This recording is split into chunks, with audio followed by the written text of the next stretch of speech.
Bem-vindos ao podcast Caos Planejado, seu programa sobre cidades. Eu sou Antony Ling e hoje converso com Raul Justilores. Nascido em Santos, Raul é autor do livro São Paulo nas Alturas, já na segunda edição, lançado ano passado pela Companhia das Letras. É colunista do UOL e o seu canal no YouTube, São Paulo nas Alturas, já superou a marca de 18 milhões e meio de visualizações em 3 anos e meio de existência. Raul foi diretor da Veja São Paulo de 2018 a 2021 e é ex-correspondente em Pequim, Nova York e Washington pela Folha de São Paulo. Foi editor de Internacional e correspondente da revista Veja em Buenos Aires e editor de Mercado e Economia na Folha de São Paulo. Premiado pela APCA, Associação Paulista dos Críticos de Arte, em 2012, pela difusão da arquitetura e urbanismo, e foi bolsista da Fundação Eisenhower Fellowships quando estudou urbanismo e inovação digital nos Estados Unidos. Também estão presentes durante a gravação apoiadores do Caos Planejado, que têm a oportunidade de fazer perguntas durante a nossa conversa. Quer participar da nossa comunidade e ficar por dentro do que acontece no urbanismo brasileiro? Acesse caosplannejado.com/apoie. Este episódio é oferecido pelo Grupo OSPA. Acesse www.ospa.com.br e saiba mais sobre o grupo que atua no desenvolvimento urbano e imobiliário de ponta a ponta, unindo arquitetura, urbanismo, tecnologia e mercado financeiro. Raul Justilores, seja bem-vindo mais uma vez ao nosso programa. Obrigado por estar aqui de novo com a gente, a segunda participação aqui no programa. E eu queria começar exatamente com isso, né? Para te tentar fazer quase que uma reflexão de o que aconteceu desde a tua última aparição por aqui, né? Então eu estava pegando aqui algumas datas, né? O Caos Planejado tem um pouco mais de 10 anos. O seu livro já vai fazer 8 anos, né? Desde a publicação. Você foi um dos primeiros convidados aqui no podcast 5 anos atrás.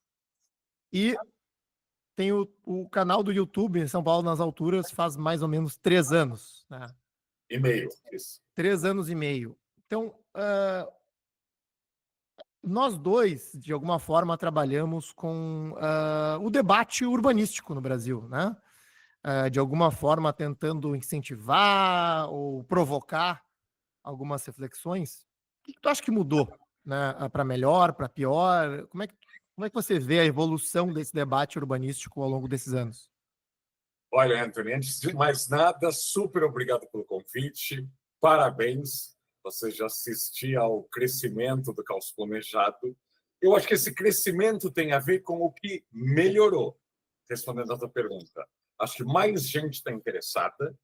Eu acho que a discussão urbana aumentou e, principalmente, está saindo fora da bolha, o que cria aí reações bravas de quem detinha o monopólio do saber, ou que acha que tem o monopólio do saber, mas é fundamental. Eu sei que o Caos Planejado não é só lido, ouvido, consumido por arquitetos.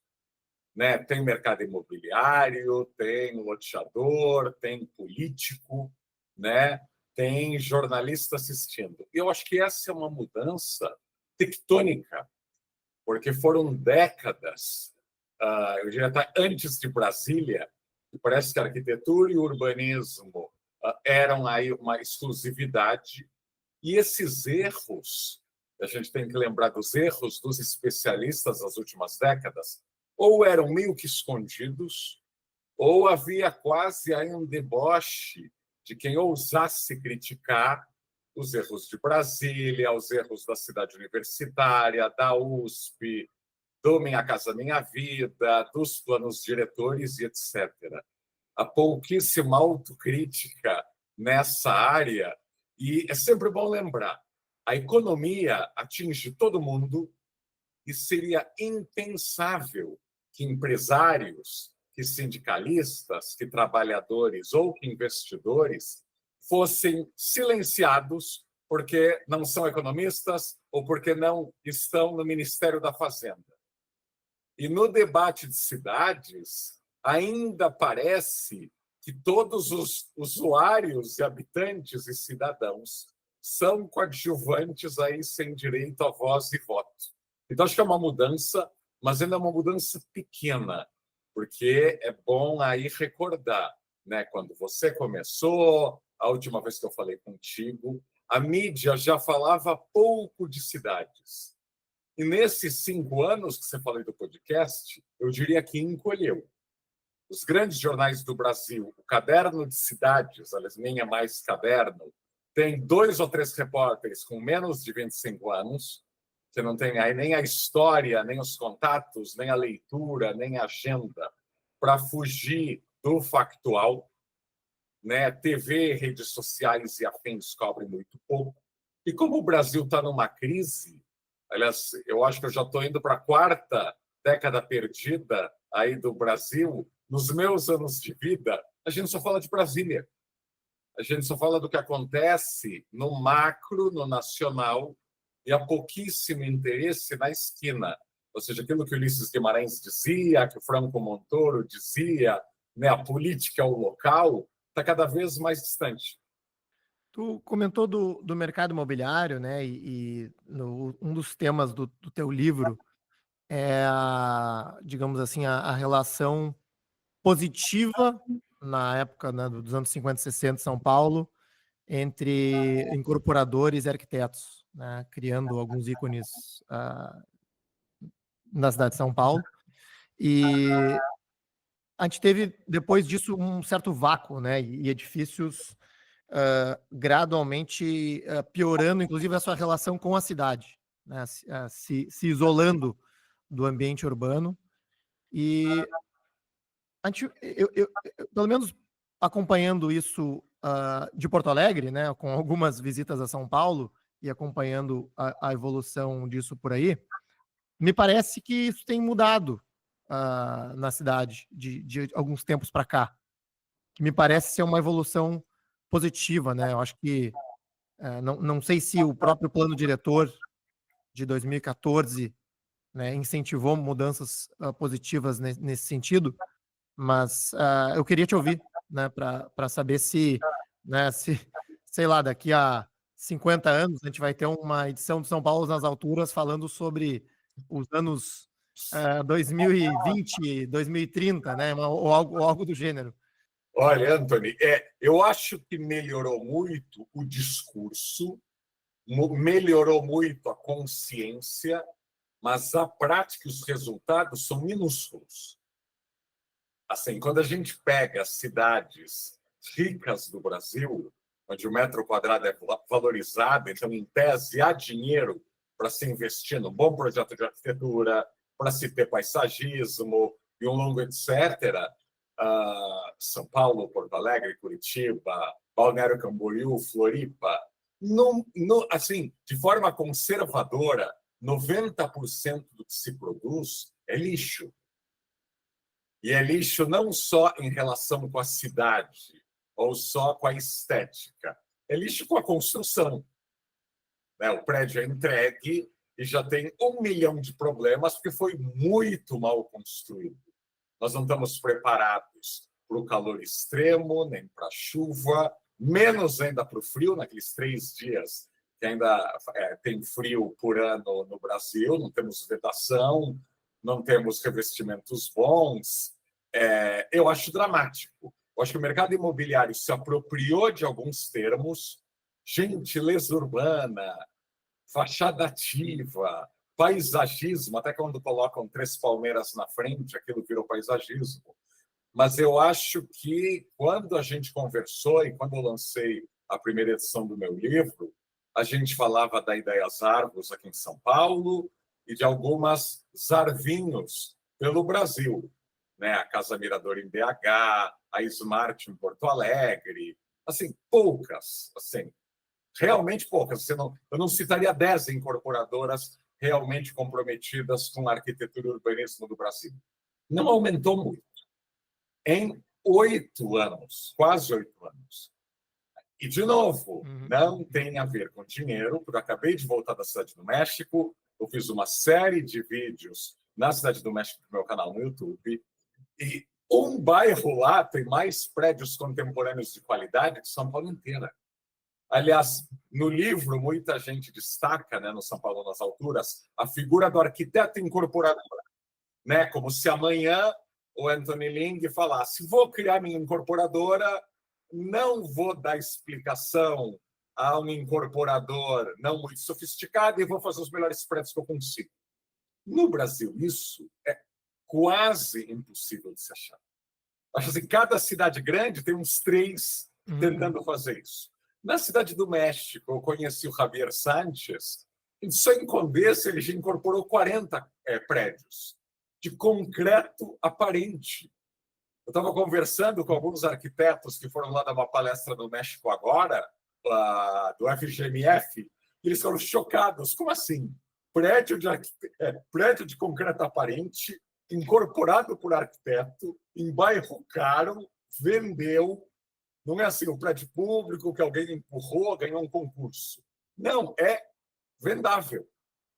E o Yuri Zagorin, outro arquiteto incorporador de altíssima qualidade, aliás, o que eu mais vi na Cidade do México são prédios dos últimos 20 anos, em bairros variados, e nem são considerados o prédio de superluxo.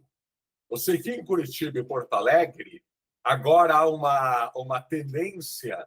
Vamos convidar um arquiteto de São Paulo, caríssimo para os padrões gaúchos e paranaenses, e fazer o prédio de luxo. Aí depois a gente faz 40 prédios medíocres vizinhos. Mas tem que ter esse símbolo, né? No México, eu percebi que até o Alberto Calat, um dos maiores arquitetos do México, eu diria do mundo, faz prédios residenciais para o mercado imobiliário e não tem uma placa na frente dizendo exclusivo. Mírame. Não, é normal. Eu vi vários prédios do Calat lá. A Tatiana Bilbao já fez prédio. Então, eu acho que, ao contrário do que o mercado imobiliário diz, e adora dizer, não, agora o foco é inovação. Isso até incorporadoras do Minha Casa Minha Vida tem o desplante de dizer, agora nós aprendemos, agora inovação. Você não vê esses resultados. Então, eu acho que o discurso melhorou muito, a prática nós estamos bem cruz. Não, pode ser isso mesmo. E eu vou querer entrar no tema aí da Cidade do México em seguida, mas eu queria te perguntar um pouco também sobre o teu canal, né, o São Paulo nas Alturas, que tem aí milhões de plays, né, visualizações, né, que eu acho que com a tua experiência e acompanhando o teu público, né, os teus espectadores, eu queria te ver assim, o que tu sente deles, né? Quais são as indignações, as frustrações, quais são as reações positivas, né? E como que isso se relaciona com esse objetivo, né, de popularizar o debate, com o objetivo do teu canal, né? Tu acha que tu tá conseguindo avançar esse objetivo? Para a gente entender, porque assim, eu, por exemplo, assisto alguns vídeos, mas eu não consigo ter o pulso, né, do teu público como você mesmo. Olha, o YouTube, como a própria TV Globo sabe, é uma gigantesca emissora de TV que atinge todos os públicos possíveis. Então, a classe B e E assistem ao YouTube, a classe A assiste ao YouTube, criança assiste ao YouTube, quem quer emagrecer, ou quem quer enriquecer, ou quem quer melhorar a pele, assiste ao YouTube. Ele é um grande público. Agora, claro, um canal que só fala cidade, arquitetura e urbanismo, eu imagino que atinja uma classe alta e uma classe média majoritariamente. Então, vou começar pelas minhas frustrações, depois eu falo dos sucessos. Frustração as pessoas só querem saber da sua esquina e do seu bairro. Então, quando eu faço um vídeo específico de um bairro, tem uma audiência enorme, mas eu tenho minhas dúvidas que o sucesso do vídeo do Ipiranga ou que o sucesso do vídeo do Tatuapé faça com que essas pessoas se interessem por outros bairros e pelo urbanismo como um todo. Então, nós somos muito, aliás, não só na arquitetura e no urbanismo, né? Nós olhamos demais para o nosso umbigo. Existe um urbanismo, cada um por si, no Brasil. A gente quer o investimento público, a gente quer toda a atenção da mídia, a gente quer todo o cuidado, mesmo que prejudicando quem não tem nada e quem é mais carente. Mas a gente quer 4 parques, 5 bibliotecas, um centro cultural no nosso bairro e proibir qualquer bloquinho de carnaval que passe no nosso bairro. E também não pode ter comércio, não pode ter barulho, não pode ter uma escola, especialmente se for pública, ou um hospital. Então, esse lado egoísta do cidadão é facilmente visto nos comentários. Agora, surpresas, né? Eu faço um vídeo sobre calçadas, que na minha época, na velha mídia, era o assunto menos importante do mundo. Acho que antes de eu entrar na Vejinha, a cada 3 meses tinha uma capa sobre buraco de rua. Os jornalistas só querem saber de asfalto e de carro. E eu fiquei mais de 3 anos na Vejinha, não teve uma única capa de buraco de rua. Eu achei que a cota já estava cumprida. Mas, mesmo assim, eu via que as capas sobre calçadas tinham uma audiência menor, causavam menos barulho. Então, o motorista reclamão é mais organizado e produz mais ibope. Fato. No canal no YouTube, e aí ao lado do, sei lá se é sucesso, ou se eu amolo tantas pessoas que as pessoas começam a achar que algo é importante, o vídeo mais recente sobre calçadas é um dos mais vistos do último ano. E todo mundo falando da calçada e contando histórias, e todo mundo tem algum parente que quebrou a perna ou se machucou. Então, alguns assuntos que antes não repercutiam, parecem repercutir. Então, calçada eu vejo que é algo aí fundamental. Mesmo sobre patrimônio histórico, a velha mídia é muito manipulada e manipulável por associações de bairros ricos que querem transformar sua casinha, o seu imóvel antigo, no prédio mais importante da história desde o El Escorial, ou do Palácio de Versalhes. E as pessoas caem. Até as datas são mexidas, né? Uma casa dos anos 50 sem menor importância arquitetônica vira uma casa centenária, desde que seja para barrar a construção de um prédio, ou desde que seja contra uma desapropriação, especialmente se for para uma estação de metrô. E eu martelo demais nos vídeos do canal a importância do patrimônio histórico real. E a história de São Paulo, os nossos bairros mais antigos, não coincidem com as áreas onde hoje moram os mais ricos com acesso à mídia. Então, a história que está no Brás está se desmanchando. A que está na Moca, a que está na Barra Funda, em boa parte do centro, né? Baixada do Glicério, região da Sé. E de vez em quando, não é sempre, mas causa uma repercussão, mesmo se sabendo que essa área não tem vizinho influente para reclamar. E quando eu provoco esses bairros mais ricos, eu também falo de patrimônio histórico mais rico, mas a melhor preservação, a melhor conservação é o uso.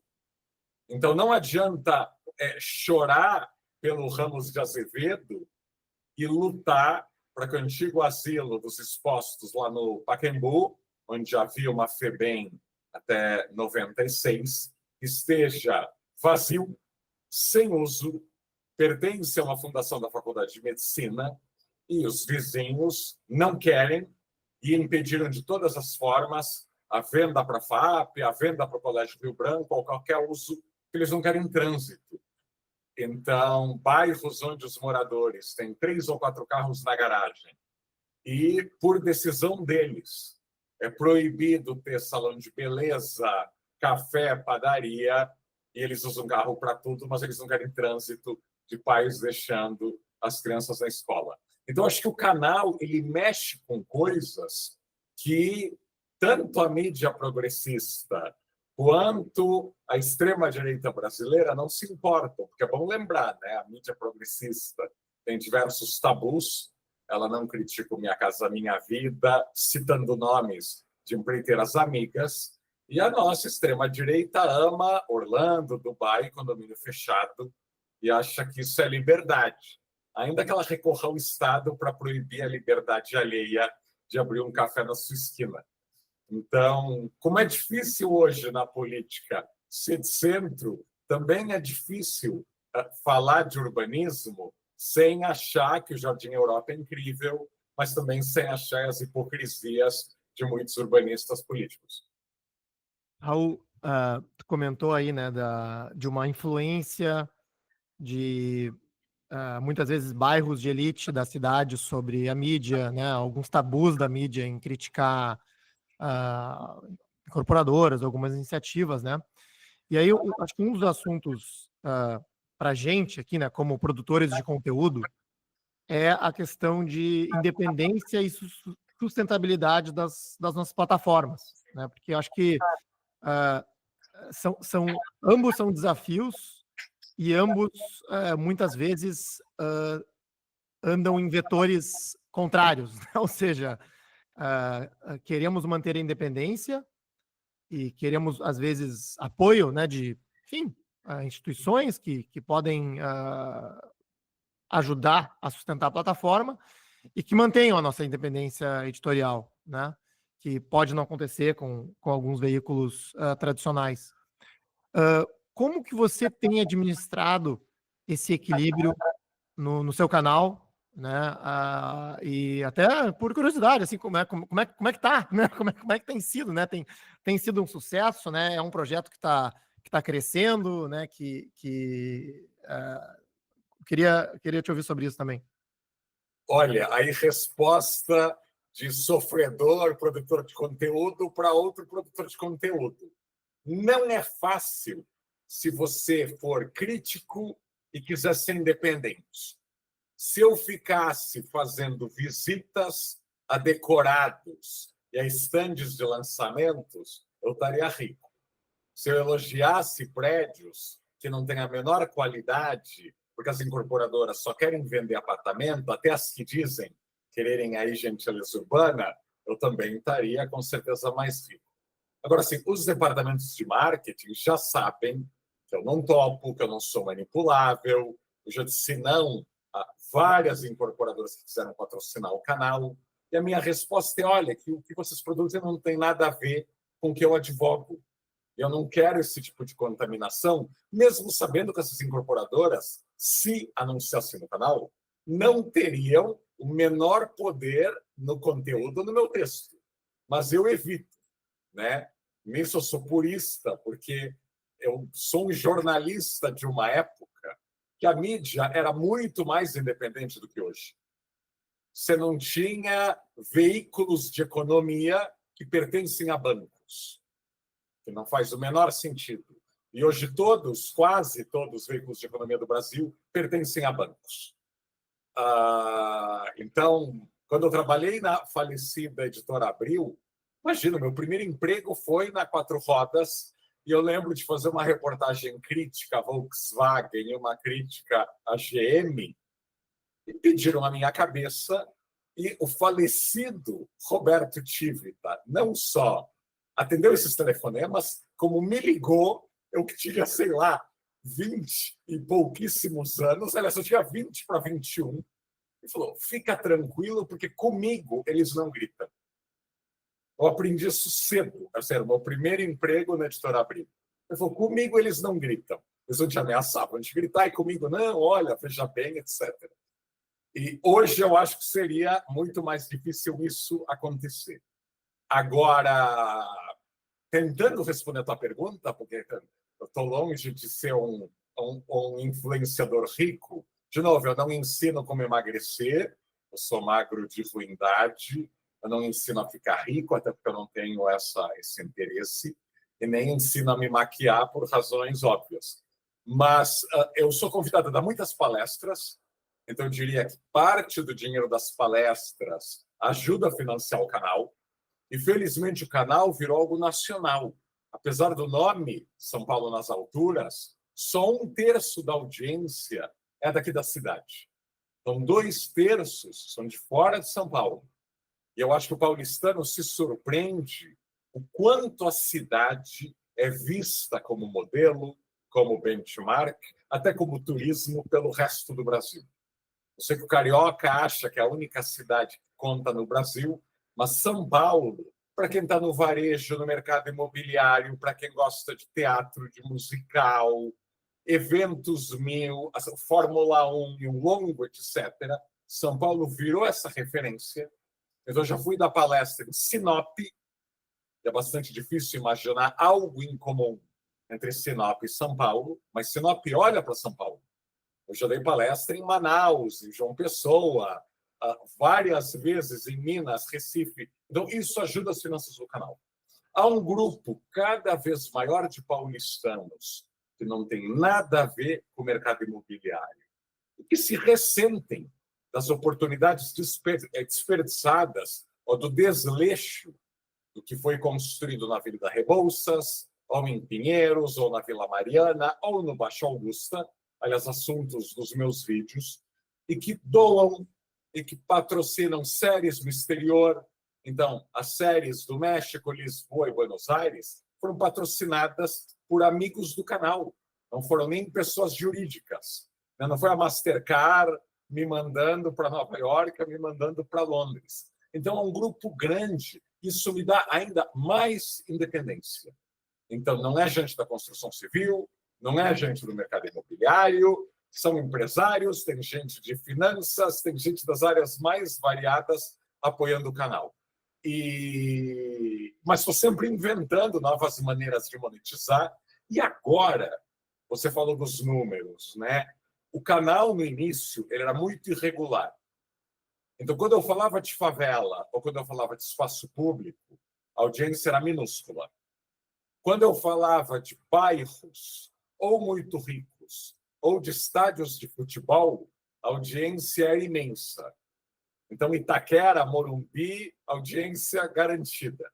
Então, o canal era muito irregular. Por isso eu dizia, eu percebia que eu não retinha esse público. Nos últimos 8 meses, aconteceu, sei lá, um milagre. Em parte, tem a ver com a minha entrada no UOL. O UOL é uma bala de canhão. Eu virei colunista semanal, eu apareço no canal UOL, na rede de TV UOL, e o canal quase dobrou o número de inscritos desde que eu entrei no UOL. Então, é fato que eu estou atingindo um público que nem sabia que eu ou o canal existíamos. Incrível.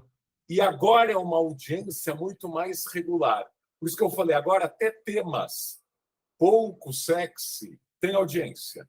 Então, a média de julho para cá, ou agosto para cá, é de 1 milhão de visualizações por mês. Né? Já teve um que atingiu 1.400.000, mas eu acho que é fora da curva, porque teve aí uns 2 ou 3 vídeos de polêmicas que viralizaram. O vídeo de Orlando, o vídeo do MASP e o vídeo de Balneário Camboriú, que foram muito bem de audiência. Mas você vê que são 3 temas cá entre nós bem diferentes.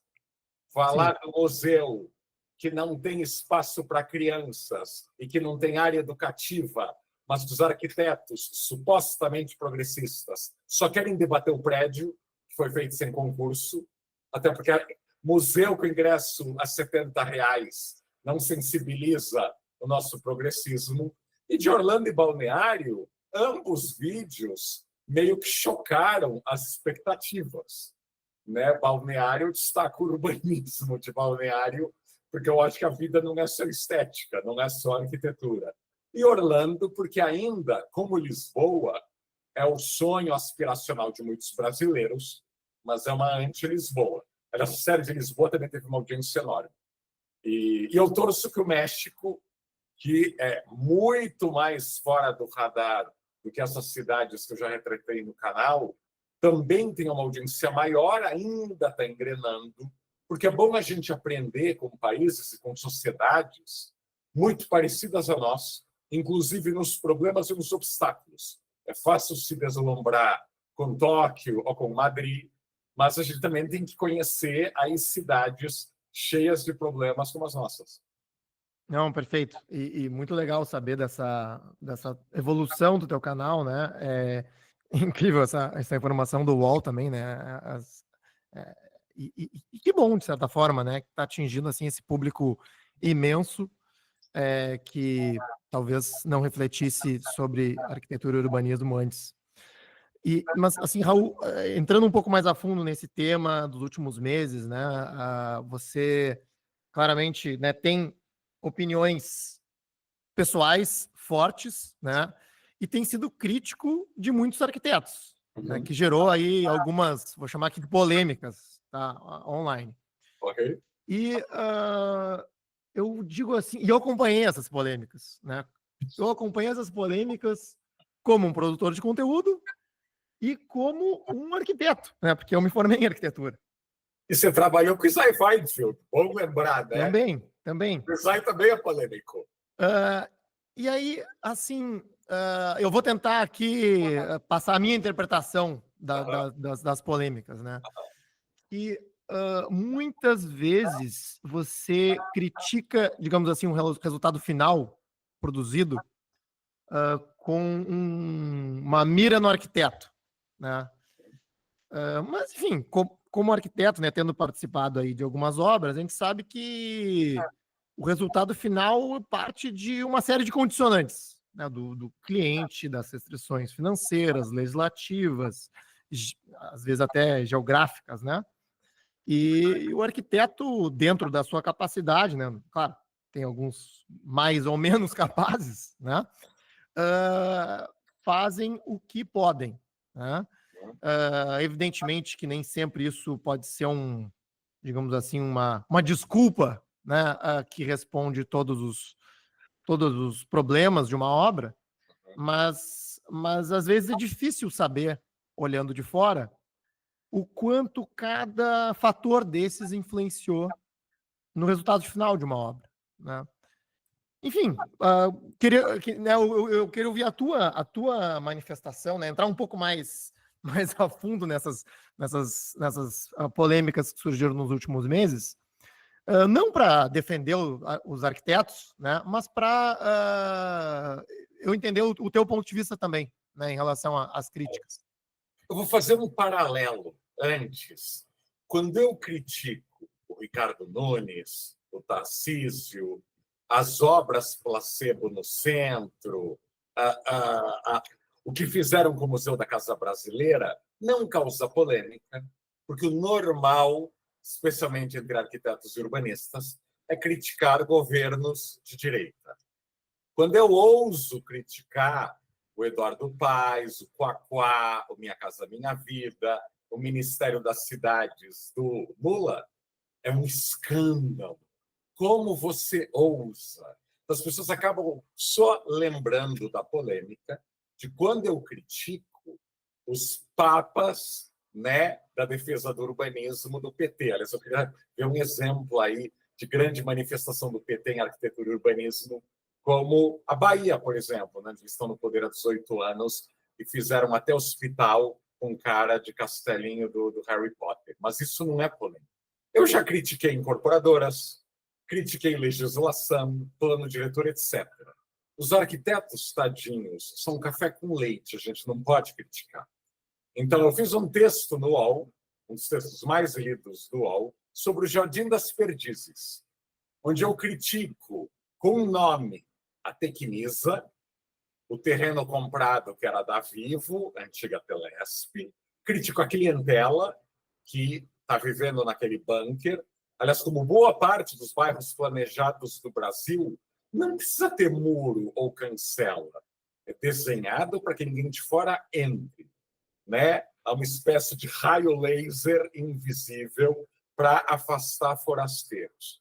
E a única pessoa que se incomodou, me atacou, veio com um processo para cima de mim, acho que conhecendo pouco a mim, o UOL e a Justiça, foi o urbanista, entre aspas, que fez aquele desastre. Ele poderia ter dito não. Se eu digo não para patrocinadores que eu discordo, alguém que está fazendo condomínios fechados há 20 anos não deveria querer polemizar comigo. Ele aceita esse dinheiro. Ele não é uma vítima do sistema. Até porque você entra no site, né, do tal escritório de urbanismo dele, que não faz urbanismo, está ali controle de acesso. Ele é cúmplice de criar bairros que se vendem com controle de acesso. Então, se você é eleitor do Trump, ou se você não quer a cidade para todos, admita. O que eu não aceito são pessoas que estão vivendo muito bem, espalhando horrores pelas cidades brasileiras e que querem posar de defensores do urbanismo nas redes sociais. Então, eu exponho sim, e ao contrário dessas pessoas, eu não tenho o que defender incorporadora ruim. Aliás, o urbanista em questão ainda ficou bajulando a Tecnisa no LinkedIn dele. Ou seja, tem gente que tem essa coluna vertebral de capacho que eu não tenho. Ok.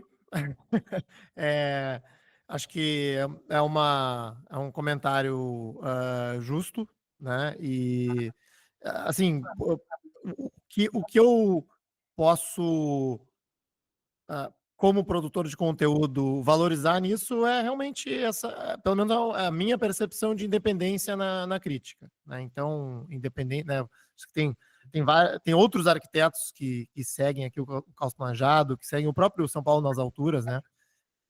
Claro, que se incomodaram com o comentário, né? Sim. Então, acho que faz parte. Não, e só concluindo, porque é a mesma ideia, então, eu critiquei o Jardim das Perdizes, que foi construído, projetado por um dos empresários mais próximos do Bolsonaro, que, aliás, ficou internado mais de 6 meses na Covid, porque tentou se tratar com ivermectina. Então, não tive problema de criticar a Tecnisa citando o nome. Só que quando eu critico, né, alguns arquitetos acadêmicos com pouquíssimo compromisso com o mundo real e que acham que se o Nubank mudar para o centro, vai destruir o centro, porque eles de fato acreditam que é possível ter centros históricos em algum lugar do mundo que não tenham empresas e empregos bons, eu também critico eles pela enorme hipocrisia, porque eles adoram ser anti-empresa, mas os partidos que eles votam são normalmente muito generosos, como a Odebrecht, a Ike Batista, Frigoríficos Variados e JBS. Então, ao contrário deles, que tem uma indignação seletiva, um certo empresariado, eu acho que o empresário que faz coisas boas pode ser elogiado, tem todo o direito a ganhar seu dinheirinho, desde que pague os impostos. Mas eu tenho um problema de criticar empresas. Eu já critiquei a XP quando queria fazer um campus no meio do nada em São Roque, critiquei o Uber quando quis fazer um campus isolado em Osasco. Não tem um problema de criticar. Agora, muitos desses arquitetos de esquerda que me atacam diariamente nas redes sociais salivam para fazer casa em condomínio fechado na Fazenda Boa Vista. Então, apenas falo, assim, se você quer realmente ser o grande comunista vingador, sei lá, tem um pouco de coerência, né? Porque há poucos arquitetos tão pequeno-burgueses quanto esses que querem aparentar ser do PSTU nas redes sociais. Acho que tu pegou um gancho interessante, né? Que é a questão do campus Nubank no centro. Nem sei se eles vão fazer ou se não vão fazer, mas enfim, que eu acho que tem relação com o vídeo, uma série de vídeos que você acabou de começar sobre a Cidade do México, né?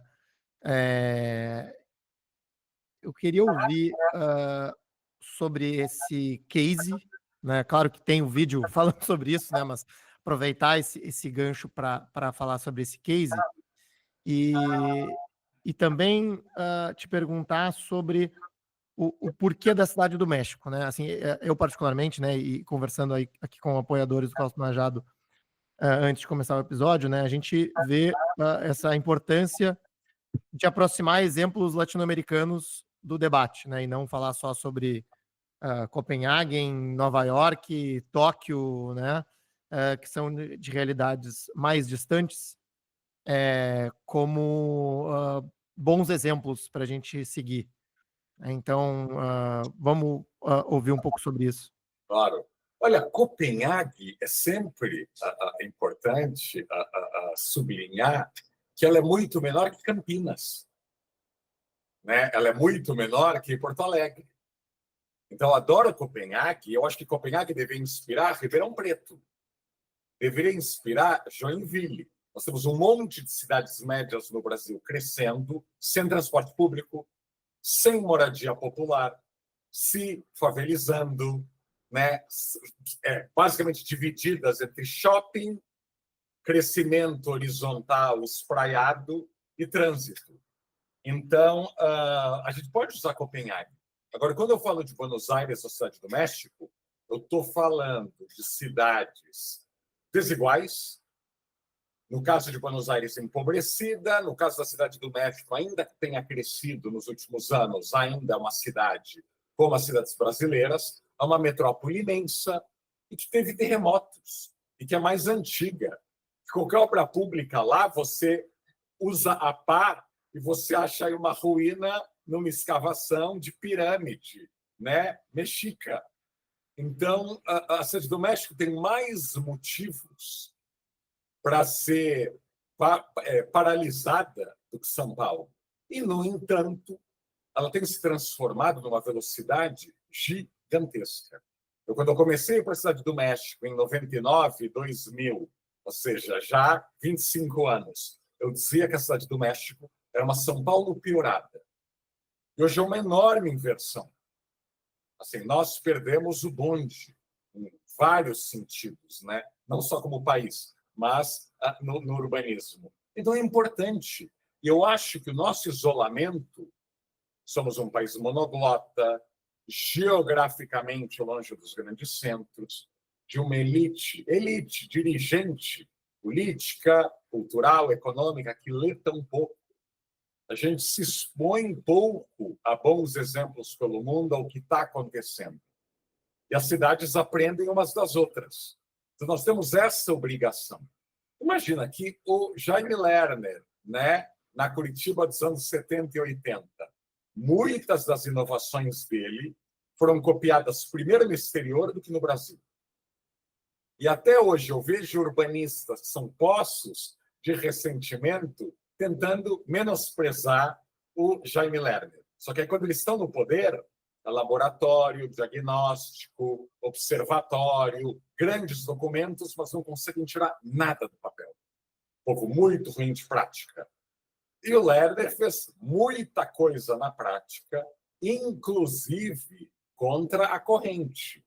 Né? Curitiba, durante a gestão dele, pelo menos, não construiu um único viaduto nos rodoviaristas anos 70 e 80. Curitiba é uma rara capital brasileira sem um viaduto central e que privilegiou transporte público e que privilegiou pedestre, de novo, numa época, ou seja, até hoje, até governos de esquerda estimulam a indústria automobilística. Então, a gente tem que lembrar disso. E no caso do México, também me interessa mostrar essa aliança de, em tese, inimigos íntimos. Porque a transformação do centro histórico da cidade do México, que é espetacular, foi começada por um prefeito populista de extrema esquerda, numa época que ele literalmente defendia estatização de empresas e afins. Ele foi se moderando com o tempo, como qualquer pessoa que chega ao poder, mas era um populista de extrema esquerda. O Vicente Fox era alguém de cidade pequena, Guanajuato, histórica, de direita. E o Carlos Slim é um bilionário, um magnata das telecomunicações. E os três, com tudo que podem achar um do outro, com as desconfianças inerentes, conseguiram fazer um trabalho em conjunto e que deu resultados. Então, hoje, o Centro Histórico da Cidade do México ele é mais limpo e mais bem mantido que, certamente, de qualquer cidade norte-americana, mas é fácil que as grandes cidades americanas, as áreas centrais, estão muito abandonadas há anos, mas você compara com Santiago, Buenos Aires, São Paulo, Rio, não dá para comparar. E é um centro histórico muito grande. Eles começaram num recorte de 40 quarteirões, hoje são 660 quarteirões, no que está sob a autoridade do centro histórico, e é um case de sucesso e de uma escala muito invejável. Você fala que tem coisas que são históricas no México e que vale a pena a gente confrontar com essa elite educada brasileira. A importância do espaço público, do mobiliário urbano, do não vandalismo. ou seja, vários governos de esquerda, a cidade do México é governada pela esquerda há 35 anos. E é uma esquerda que fez de tudo para atrair bancos e grandes empresas para o centro. Então, ela já chegou no século XXI, ao contrário de setores da nossa. Então, o Nubank, se fosse grande no México, a Clara Bragado, que é a atual prefeita, ou a Cláudia Sheinbaum, que era anterior, estariam cortejando empresas para levar para o centro. Então, isso também é bom, porque a gente vê que alguns grandes casos de sucesso no mundo foram de governos de esquerda.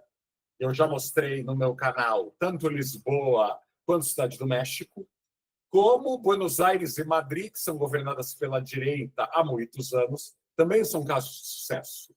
Aqui no Brasil, pelo menos, o nosso fracasso é mais compartilhado.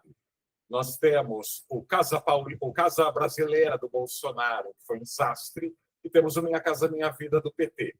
Então, nisso, a nossa régua é baixa também nos dois lados.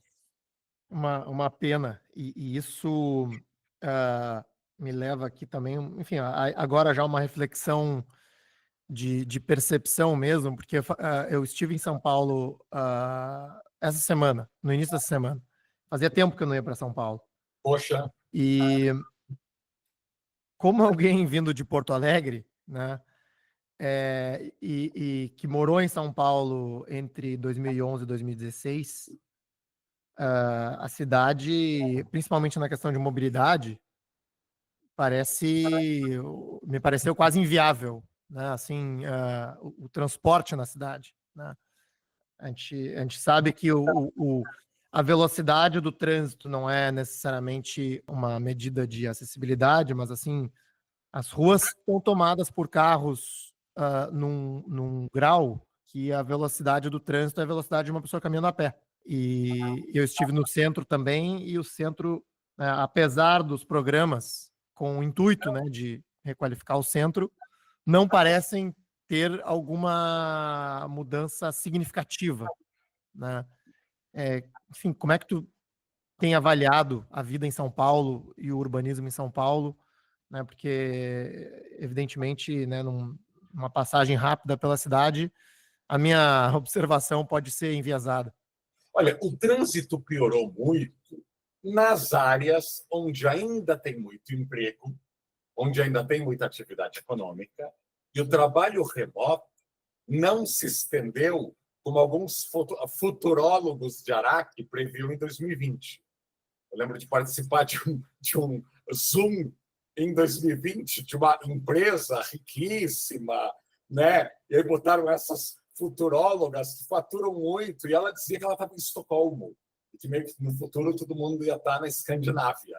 Eu lembro que eu gargalhei, fiquei bravíssimo, nunca mais me convidaram, porque as pessoas gostam de ficar numa bolha e acreditar nessas mentiras.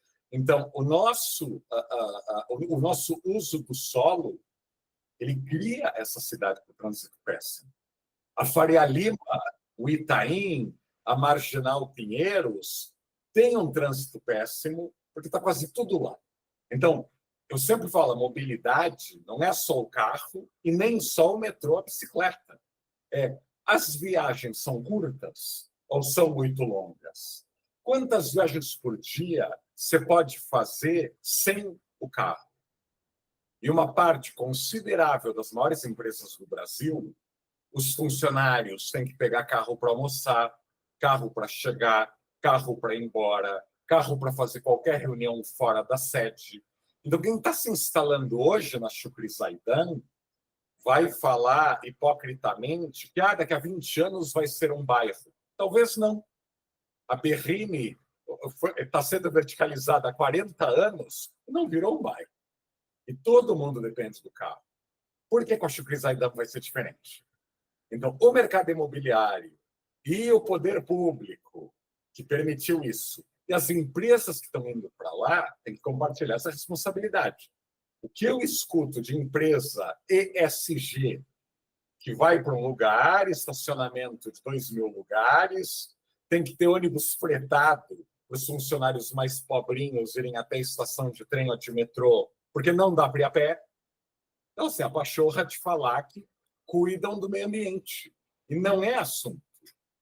ou campos no meio do nada, na Via Anhanguera, com um estacionamento enorme. Então, nós somos o trânsito. Se boa parte da classe média paulistana, 10 viagens por dia, 9 são de carro, ela é o trânsito. E esse é um dos fracassos, aliás, do plano diretor, porque não só não adensou como se previa as áreas que têm metrô, como vários bairros de São Paulo continuam com pouquíssima população, apesar de áreas centrais. Eu lembro, Anthony, quando você fez um protesto na Praça General São Martim, você lembra?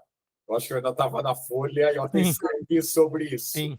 Ou seja, algumas das pessoas que mais falam de um Brasil melhor, vamos dar as mãos, vamos ajudar a floresta amazônica, pegam em armas para proibir uma estação de metrô na Faria Lima ou que corte os jardins. E aí a gente vê que na futura linha 20 do metrô vai ter um metrô, vai ter um itinerário entre a Fradique Coutinho e o Itaim, sem uma estação no meio. Acho que vai ser o único caso do mundo de 2 quilômetros sem respiro. Tomara que nunca aconteça nada nesse intervalo, porque eu não conheço, olha, já morei em muitos lugares do mundo, pego o metrô no mundo inteiro, não conheço um lugar que se tenha 2 quilômetros de uma estação à outra, porque os moradores não quiseram que tenha, sei lá, o pipoqueiro ou o ambulante na porta da estação. Assim, te ouvindo, Raul, e fazendo essa reflexão, né? A gente vê, por um lado, bom, né, o aumento da penetração do nosso trabalho, né, em conscientização e tudo mais, mas ainda as mudanças serem muito tímidas, né, em relação a guinada, efetivamente, que deveria dar o planejamento urbano das nossas grandes cidades, né.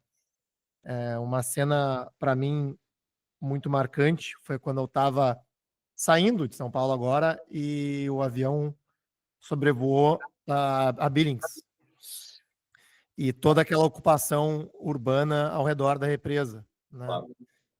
Para quem não teve essa visão, né, até recomendo ver isso no Google Maps, né, na visão de satélite.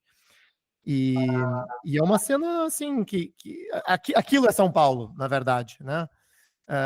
E são esses os problemas que a gente deixa de endereçar quando o debate é voltado só para uma meia dúzia de bairros, né, numa região central da cidade. Então, enfim... Anthony, eu fiz um vídeo sobre o Cantinho do Céu, tem muita cena de drone ali na Billings, para quem quiser ver. E tem um vídeo que eu fiz sobre o condomínio Vitória, em Heliópolis, que tem muita cena de drone. E é até mais assustador, porque na Billings tem água. Um pouquinho verde que sobrou, mas tem. Eu tenho um vídeo que eu fiz chamado Amazônia Paulista, mostra muito a área dos mananciais. Ainda tem verde para o lado de lá, né? Mais para a direção de Parelheiros. O de Heliópolis não tem uma árvore. Tem outro vídeo que eu fiz que a audiência foi um traço, porque não estava falando de bairro rico, se chama Acabou o Dinheiro. E nesse vídeo eu falo que o parque prometido para Heliópolis parou no início, até o canteiro de obras já foi desmobilizado, porque o então governador João Dória não ia mais ser candidato a presidente, então perderam o ânimo de fazer o parque lá em Heliópolis. Mas isso não vai para a capa de jornal nenhum. Raul, para finalizar, a gente tem 2 perguntas aqui da Gabriela Tenório, que é a nossa colunista, e do Washington Fajardo, que também colabora seguidamente conosco, né, que vão basicamente na mesma direção, né, pegando, na verdade, esse gancho que a gente está falando de como transformar as coisas na prática, né? Então, assim, a gente tem esse monte de problemas, né? Como que a gente, assim, eu e você, né? A gente faz um trabalho de divulgação mais amplo, né? Mas olhando para o que está acontecendo, né? E assim, pela tua experiência de conhecer gente em lugares diferentes, como que a gente poderia criar espaços para discutir e, de fato, interferir nas políticas públicas? Quem poderia organizar esses fóruns? Quem tem, digamos assim, a responsabilidade de fazer isso, né? e no lado da academia, né? Como que a academia poderia participar disso, ou mesmo, né, seguindo a pergunta da Tenório, o que é preciso parar de ensinar aos futuros arquitetos do Brasil? Olha, Gabriela, começando pela tua pergunta, porque eu acho que é a mais difícil. Enquanto a universidade brasileira não se abrir, ela não se abre nem para a cidade onde está, ela não se abre nem para os ex-alunos e ela não se abre para o mundo. Você tenta ver quantos professores estrangeiros são contratados em qualquer universidade brasileira e quantos alunos de fora estão. Então, por decisão própria, as universidades brasileiras, elas não querem ter essa comparação com o que é ensinado no resto do mundo. Então, a UNAM do México tem 10 vezes o número de alunos estrangeiros que a USP tem na graduação. A Universidade de Buenos Aires, mesmo com a Argentina falida, patati patatá, ela tem alunos do continente inteiro, inclusive brasileiros, que chegam lá mal falando espanhol. Vai em qualquer faculdade da UBA de Buenos Aires, vai ver um monte de aluno brasileiro. Você não vê isso na USP, na Unicamp, na Unesp, nas universidades do Rio e por aí vai.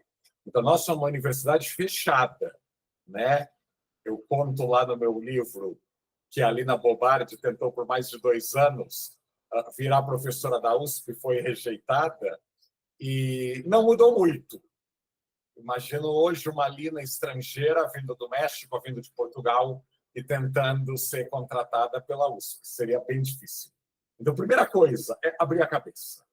E as pessoas falam tanto de pensamento único quando criticam a economia e querem aí defender ex-ministros do Sarney, a gente que defendeu o congelamento até ontem, como se isso fosse uma alternativa viável.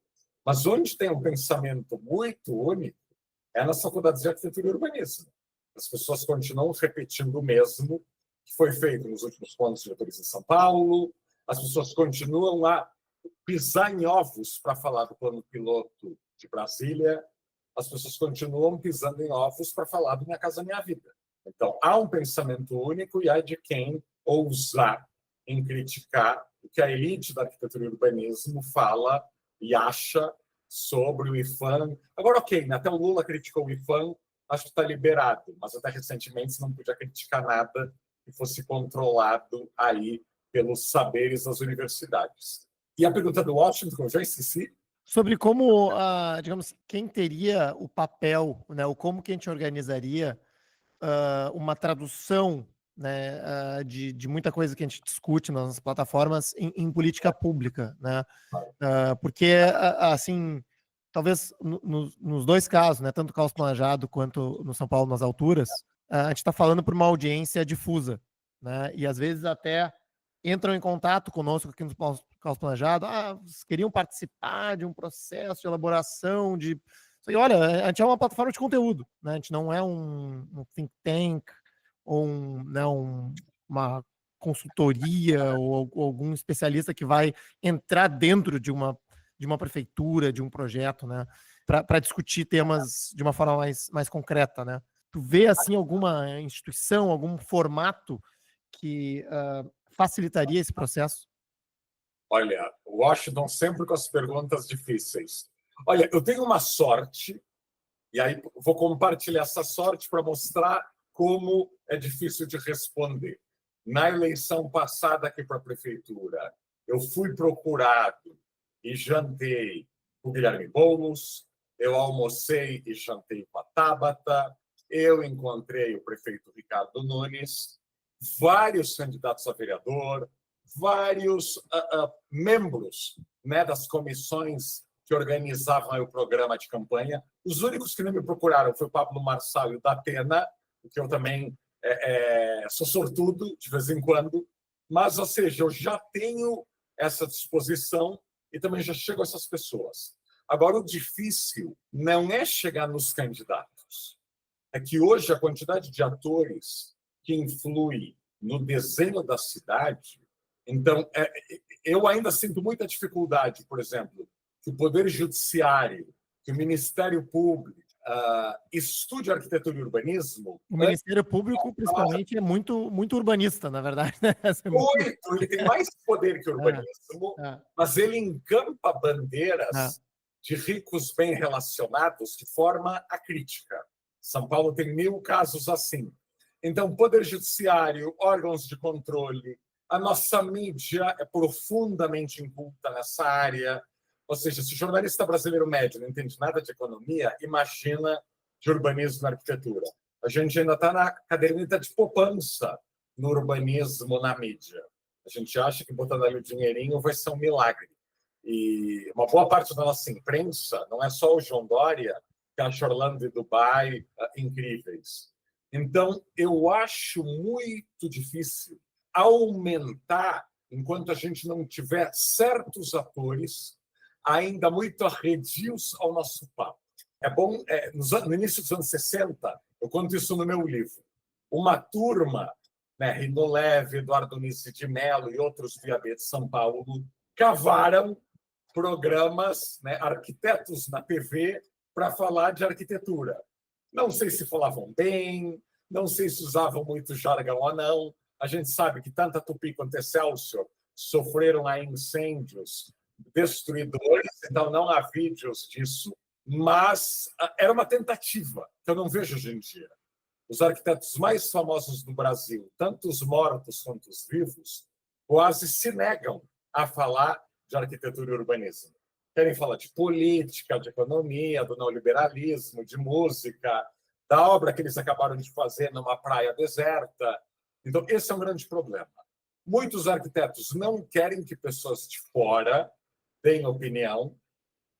E aí, Anthony, você tem uma vantagem, porque você é arquiteto, eu não sou, mas eu sou jornalista, eu nunca vi ninguém proibindo a Miriam Leitão de falar de economia, apesar de ela ser apenas jornalista, mas são ossos do ofício, eu estou acostumado a ser criticada há quase 30 anos, mas eu acho que sem atrair o Poder Judiciário, sem atrair a Faria Lima, sem atrair o empresariado e sem atrair prefeitos e vereadores, e mesmo que a gente conquiste ou convença em São Paulo, em BH ou em Goiânia, gente, você sai dessas cidades grandes, a gente está construindo réplica de Torre Eiffel, a gente está construindo réplica de Fontana de Trevi. Sinop e o Mato Grosso, que vão mandar no Brasil, se já não mandam, só estão fazendo condomínios fechados e shoppings e comprando seu apartamento em Balneário Camboriú. O Centro-Oeste brasileiro tem um poder, ele precisaria ser educado urgentemente. Eu fiz um vídeo recente sobre Santos, a minha cidade natal, que está virando uma Balneário Camboriú de baixo orçamento, e eu provoco, eu digo, alguém tem que educar o Neymar, ou pelo menos usar o holofote do Neymar para dar um jeito no litoral de São Paulo, que é infinitamente pior que o litoral catarinense. Eu acho que nós temos que achar, conquistar, seduzir vários Neymares. Então, no dia que o Barroso e a Carmen Lúcia falarem de urbanismo, e não vale falar de Jardim de Alá, que a gente sabe que o Jardim de Alá é o Parque Augusta do Rio de Janeiro. Mas quando a gente falar do macro, para valer para cidades médias, para outras capitais, para as capitais nordestinas, para as favelas, Belém tem 57% dos moradores morando em favelas, terra da COP, terra do ministro das cidades. Aí a gente vai começar a ver o jogo. Mas, Washington, eu não vejo ainda elenco suficiente para essa superprodução. Olha, Raul, esgotando nosso tempo, né, apesar da mensagem não tão otimista, né, eu queria terminar com um tom otimista, pegando essas nossas virtudes, talvez, de crescimento. Né? Você comentou aí de um canhão de disseminação de conteúdo que você tem na mão, né, com milhões de seguidores, 1 milhão de seguidores de visualizações no mês, né, e que seja direcionado positivamente para a evolução das nossas cidades. A gente tenta fazer o nosso singelo trabalho aqui no Caos Planejado nesse sentido, e que né, isso repercuta de alguma forma, influenciando esses grupos, né, essas pessoas que você citou. Então, eu queria te agradecer de novo, né, Eu que agradeço. obrigado pela participação, pelas críticas, né, eu acho que é válido, e deixar esse espaço no final para, enfim, um espaço seu, né, se tem algum comentário adicional que você acha que, né, seria interessante passar para os nossos ouvintes, ou que complemente de alguma forma a nossa conversa. Olha, urbanismo e arquitetura são coisas diferentes. E eu acho que no Brasil as pessoas tendem a achar que é uma coisa só. Então você pode ter a casa linda brutalista ou o bairro planejado, super premiado, e nenhuma nem outro fazem cidade. Nenhuma nem outro atingem a maioria da população. Nenhuma nem outro melhoram a qualidade de vida neste sofrido país. Então, prédio bonito e a casa bonita, para mim, só fazem sentido no contexto. Eles não são um objeto de luxo, um artigo, um quadro para se expor na sala. Então, acho que muita gente que faz bairro planejado, muita gente que só faz casa linda, tende aí a desprezar o poder do urbanismo e o poder do contexto. E como Washington Fajardo costuma dizer, vou citá-lo, né? A melhor cidade é a cidade já construída, chega de ficar criando coisas do zero que serão perfeitinhas, nunca são. Alphaville, Barra da Tijuca, Morumbi não viraram nada perfeito décadas e décadas depois, né, em Brasília, e tentar, até por causa do espírito da época, né, da sustentabilidade, da mudança climática, da perda de status do automóvel, a gente reconstruir a cidade que já está pronta. Eu estou vendo aqui Ivan, Percival, Gabriela, Roberta, todo mundo que conhece algum empresário milionário que quiser apoiar o São Paulo nas alturas, são mais que bem-vindas aí as sugestões. Obrigado. Esse foi o Raul Justilores e até a próxima, Raul. Até mais. Obrigado a todos. Tchau, tchau. Tchau. Nesse episódio, conversamos com Raul Justilores. Se você gostou desse episódio e quer ficar por dentro do que acontece no urbanismo brasileiro, apoie nosso projeto e participe do nosso grupo de WhatsApp. Acesse caosplanejado.com/apoie. Este episódio é oferecido pelo Grupo OSPA. Acesse www.ospa.com.br e saiba mais sobre o grupo que atua no desenvolvimento urbano e imobiliário de ponta a ponta, unindo arquitetura, urbanismo, tecnologia e mercado financeiro.